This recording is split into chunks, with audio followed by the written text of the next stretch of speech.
सामीन अस्सलाम वालेकुम। मेरी तरफ से PP84 के हर हिस्से से, हर कोने से आए मेरे प्यारे अजीज दोस्तों, भाइयों, बुजुर्गों को मैं खुशामदीद कहता हूँ।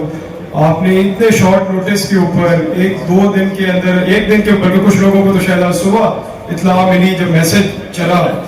तो आपका मैं बहुत तहे दिल से शुक्रगुजार हूँ कि आप तशरीफ लाए। और आज का दिन भी वैसे भी 23 मार्च का दिन है, जैसे आपको पता है। आज के दिन एक हमारे मुल्क की जो एक ख्वाब था उसको हकीकत बनाने के लिए कायदे आज़म मोहम्मद अली जिन्ना ने हमारे बुजुर्गों के साथ मिलकर एक सफ़र शुरू किया, और वो सफ़र फिर उसके बाद पाकिस्तान की शक्ल में हमारे सामने आया। अब आज उसी दिन के लिहाज से आप देखिए कि आज हमारा मुल्क किस हद तक, किस तरक्की के सफर पर गामजन था, जब हमारे कायदीन मियां मोहम्मद नवाज शरीफ साहब, मियां मोहम्मद शहबाज शरीफ साहब के होते हुए जब मुल्क तरक्की की तरफ गामजन था। हर शोबे में, जिंदगी के हर शोबे में तरक्की हो रही थी। कोई भी शोबा आप उठा रहे, आज आप उसका मुवाजना कीजिए कि किस हद तक हमारे मुल्क में बेहतरी थी, लोगों की जिंदगी का जो स्टैंडर्ड ऑफ लिविंग होता है वो बेहतर हो रहा था। लेकिन उसके बाद 2018 में जब ये हमारे ऊपर एक मुसीबत नाजिल हुई, बैरूनी अंदरूनी ताकतों ने एक साजिश करके मियां मोहम्मद नवाज शरीफ साहब, मियां मोहम्मद शहबाज शरीफ साहब, पूरे खानदान के ऊपर झूठे केस बनाए, इल्जामात लगाए, तोहमतें लगाई, और उस सारे एक ड्रामेबाजी को एक शक्ल देकर मीडिया को इस्तेमाल किया, और हमारे मुल्क में एक ऐसा माहौल पैदा किया जिसमें एक झूठे और फरेबी इंसान को वजीर आजम के तख्त पर जाकर बैठा दिया। और उस दिन के बाद से लेकर और यहाँ पर मेरे भाइयों, दोस्तों, बुजुर्गों, आप ये चीज भी ज़हन में रखिए कि एक आम हमारे कोई भी ओहदा किसी इंसान को मिल जाए तो उसको अल्लाह का शुक्र अदा करना चाहिए, उसको अल्लाह की उसको नेमत समझना चाहिए। वो मेंबर बनता है, काउंसलर बनता है, चेयरमैन बनता है, अल्लाह ने उसको वजीर आजम बनाया, वजीर आजम जैसी ताकत उसको दी, और उस बंदे ने पहले दिन से लेकर एंड तक जो कुछ उसके इलेक्शन कैंपेन में जो उसके बातें थी, जो इरादे थे, जो रियासत मदीना के धोखे थे, उस सब कुछ के अलावा उसने एक ही काम को मकसद बनाया अपना कि जी मैंने करप्शन जिन लोगों ने की है उनको मैंने सजा देनी है, उनको मैंने जेलों में डालना है। वो शख्स वो भी ना कर सका, और आज हमारे मुल्क की तमाम अदालतों ने भी हमारे कायदीन मियां मोहम्मद नवाज शरीफ साहब, मियां मोहम्मद शहबाज शरीफ साहब, मियां हमजा साहब, उन सबको उन्होंने भी कहा है कि 1% की कभी कोई करप्शन, कोई पैसा, कोई साबित नहीं हो सका अदालत में। बातें करने को मैं इधर खड़े होकर किसी पे भी इल्जाम लगा दूं, लेकिन उसको साबित तो अदालतों में करना है आपने। 1% की कोई चीज साबित नहीं कर सका वो इंसान, वो निकम्मा इंसान, वो नाअहल इंसान। और कल जैसे मेरे भाई बता रहे थे कि उधर लंदन में भी जो केस इन्होंने शुरू किए, वहां पर भी जो मुद्दई है वो मुद्दई माफी मांग रहा है, मुद्दई माफी मांग रहा है कि जी हम मियां नवाज शरीफ साहब की खानदान, उनकी फैमिली पे जो मनी लॉन्ड्रिंग के, पैसे चोरी के जो इल्जामात थे वो सब झूठे थे, वो सब बेबुनियाद थे। तो ये उस बंदे की हकीकत है कि उसने जो काम उसने सोचा मैं करूंगा, और उसके पीछे पूरी ताकत लगाई, नैब को लगाया, अपनी सारी रिसोर्सेज लगाई, वो भी नहीं कर सका। और उसके बरक्स आप देखिए कि उसने हमें किस हाल पे पहुंचा दिए। आज उनके अपने लोग जिन्होंने वोट डाले वो बेचारे, बिजली का बिल आता है तो उन बेचारों की जान निकल जाती है, गैस का बिल आता है जान निकल जाती है, आटा चीनी हर जगह इनके, किस जगह भी इन्होंने करप्शन नहीं की, हर तरफ इनके बोरान ही बोरान इन्होंने मचाए हैं। खादों को देखिए, हम सब जिम्मेदार हैं, हमारा मुल्क में ज्यादा खास तौर पे पंजाब, जो वहां पे क्योंकि एग्रीकल्चर बेस्ड हमारी इकोनॉमी है, वहां पर आप देखें कि हमारे 2018 में मियां मोहम्मद नवाज शरीफ साहब के होते हुए उस वक्त क्या रेट थे डीएपी को, मेरे से 4-4.5 रुपए थी, अब 10,000 से भी ऊपर मिल नहीं रही, ब्लैक में लोग बेच रहे हैं और फिर भी नहीं मिल रही। इस हद तक लोग तकलीफ में मुब्तला है।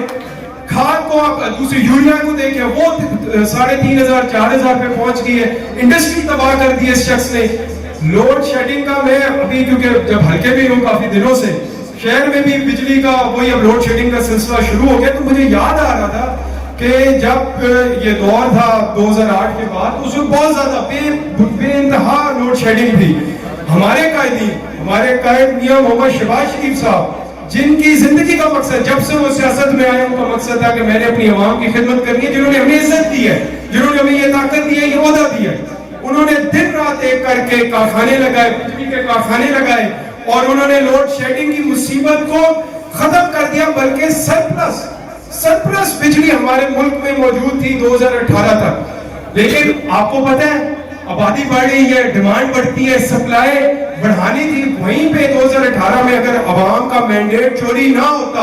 ہمارے قائد میاں محمد نواز شریف صاحب, میاں محمد شہباز شریف صاحب, یہ ملک کی باغ دوڑ ان کے پاس رہتی تو وہ مزید محنت کرتے اور لوڈ شیڈنگ کا کبھی یہ دوبارہ جو سر اٹھا رہا ہے مسئلہ کبھی سر نہ اٹھاتا. سڑکیں دیکھ لیں, بے شمار سڑکیں جو پورے ملک میں بنائی گئی, ہر طرف ہر شعبے میں, لیکن اس شخص نے آ کے جو بربادی اتاری ہے وہ پاکستان کی تاریخ میں. آج میں دکھی ہو رہا ہوں کہ 23 مارچ کو ہمارے ملک کی جو بنیاد رکھی گئی اس ہمارے قائد محمد علی جناح صاحب نے جو وہ خواب سوچا, اور ان کے ساتھ جتنے بھی ہمارے لیڈرز تھے, بانی تھے ہمارے ملک کے, آج ہمارے ملک کو کس طرف اس شخص نے پہنچا دیا ہے. اور باتیں کرتے ہیں قائد اعظم محمد, ان کے جو بندے ہیں, جو ان کے فالوورز ہیں, جنہوں نے انہیں ووٹ دیے ہیں, جو جن کے ذہنوں پہ وہ کھوپڑیاں چڑھی ہوئی ہیں, یہاں تک کہ یہاں پر نہیں شہروں میں نے دیکھا ہے, اس نااہل انسان کو قائد محمد علی جناح سے بھی لوگوں نے ملایا. یہ اتنے بیوقوف ہیں, اتنے جاہل ہیں کہ انہوں نے ووٹ تو دینا تھا اس شخص کو, جس شخص کو کوئی عقل نہیں کہ اس نے ملک کا تو قائد اعظم, ملک کا تو وزیر اعظم بن گیا ہے, تو محنت کر, لوگوں کی زندگیاں بہتر کر. بہرحال وہ جو مصیبت ہمارے اوپر تھی, جو قوتیں بھی انہیں لائیں, ان کو بھی سمجھ آ گئی ہے کہ یہ شخص ہمارے ملک کو کی جو بالکل تباہی کی طرف لے کر جا رہا ہے. ہمارا فیصلہ ہو چکا ہے اب, لیکن عوام کی طاقت سے, آپ کی طاقت سے, خوشحال مسلم لیگ نون کا گڑھ ہے, آپ کی مہربانی سے, مدد سے, جب یہ پورے ادھر میسج جا چکا ہے کہ عوام کا جو سمندر ہے وہ پورے ملک سے نکل رہا ہے اور اسلام آباد کی طرف جا رہا ہے اس مصیبت سے جان چھڑانے کے لیے. اور آپ نے, میں تھوڑا سا بتا دوں کہ اب کل ہمارے قائد میاں محمد حمزہ شہباز صاحب, محترمہ مریم بی بی, ان کی قیادت میں جلوس, ہزاروں کا, لاکھوں کا سمندر جو ہے وہ شروع ہوگا, اور اس کی منزل ہوگی اسلام آباد.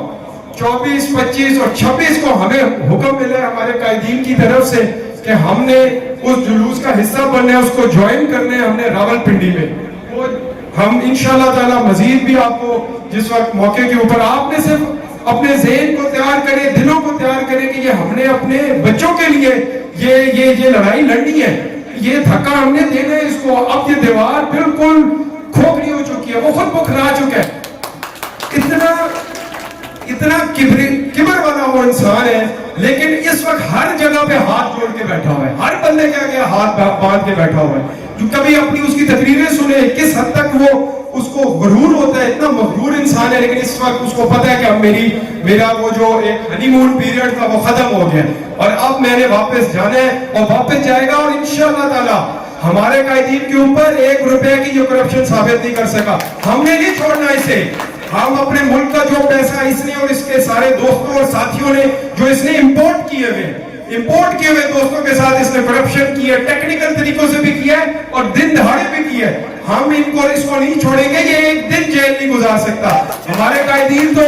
پتہ نہیں ان کو اتنی تکلیفیں دی گئی ہیں, لیکن وہ عوام کی خاطر, اپنے لوگوں کی خاطر انہوں نے تمام تکلیفیں جھیلی ہیں, اور انشاءاللہ تعالی اس کو اپنا انجام پہ یہ پہنچے گا, لیکن آپ کی مدد سے. آپ نکلیں گے 26 تاریخ کو انشاءاللہ اسلام آباد کی طرف, ہمارا جو قافلہ آ رہا ہوگا مسلم لیگ نون کا ہمارے قائدین کے ساتھ, ہم اس کو جوائن کریں گے, اور انشاءاللہ تعالی اس کو ہم اب واپس اپنے گھر بھیجیں گے, بلکہ جیل بھیجیں گے عمران نیازی کو انشاءاللہ. میں دوبارہ آپ سب کا بہت شکریہ ادا کرتا ہوں, آپ لوگ تشریف لائے, خوش رہیں, بہت